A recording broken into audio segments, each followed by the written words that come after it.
एक पहाड़ी में बर्फ की सफेद चादर फैल रही थी। पूरा इलाका बर्फ से ढका हुआ था और ठंडी हवाएं जोर से चल रही थी। इसी गांव में एक छोटा सा लड़का रहता था जिसका नाम अर्जुन था। अर्जुन अपने माँ बाप के साथ एक छोटी सी झोंपड़ी में रहता था।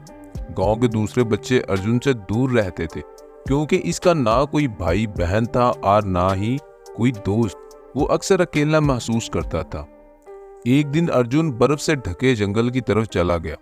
वहां इसे बर्फ में कबकबाता हुआ एक भूरा कुत्ता नजर आया। कुत्ता सर्दी से कांप रहा था और बहुत कमजोर लग रहा था। अर्जुन ने फौरन अपनी जैकेट उतार कर कुत्ते पर डाल दी और इसे अपनी गोद में उठाकर अपने घर ले आया। अर्जुन ने कुत्ते का नाम बर्फी रखा। जल्द ही दोनों में गहरी दोस्ती हो गई। अर्जुन जब भी स्कूल से आता, बर्फी इसका इंतजार करता।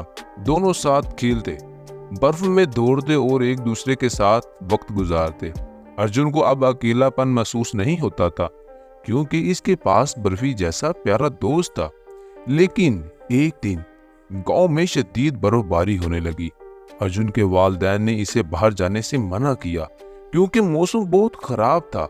अर्जुन ने खिड़की से देखा कि बर्फी बाहर खड़ा है और इसे ढूंढ रहा है। अर्जुन ने अपने वालिदैन की बात को नजरअंदाज करते हुए बर्फी को ढूंढने के लिए घर से बाहर निकल गया। बर्फ बहुत तेजी से गिर रही थी और अर्जुन रास्ता भटक गया। सर्दी की शिद्दत से इसका जिस्म सुन्न होने लगा। वो थक कर जमीन पर गिर गया और इसे महसूस हुआ कि शायद वो अब वापस घर नहीं जा सकेगा। तभी बर्फी वहां पहुंचा। बर्फी ने अपने जिस्म की गर्मी से अर्जुन को थोड़ी हरारत दी और इसे बार बार जगाने की कोशिश की। बर्फी ने अर्जुन की जैकेट को खींचकर इसे इशारा किया कि वो इसके साथ चले। अर्जुन ने बर्फी की मदद से खुद को खड़ा किया और दोनों ने मुश्किल से कदम बढ़ाते हुए घर का रास्ता ढूंढ लिया।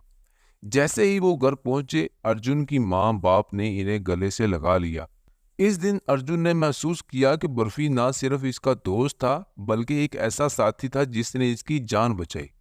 इस कहानी से हमें सबक मिलता है कि सच्ची दोस्ती हालात पर मुनहसिर नहीं होती। एक सच्चा दोस्त हमेशा मुश्किल हालात में हमारे साथ खड़ा रहता है, चाहे हालात कितने भी मुश्किल क्यों ना हो।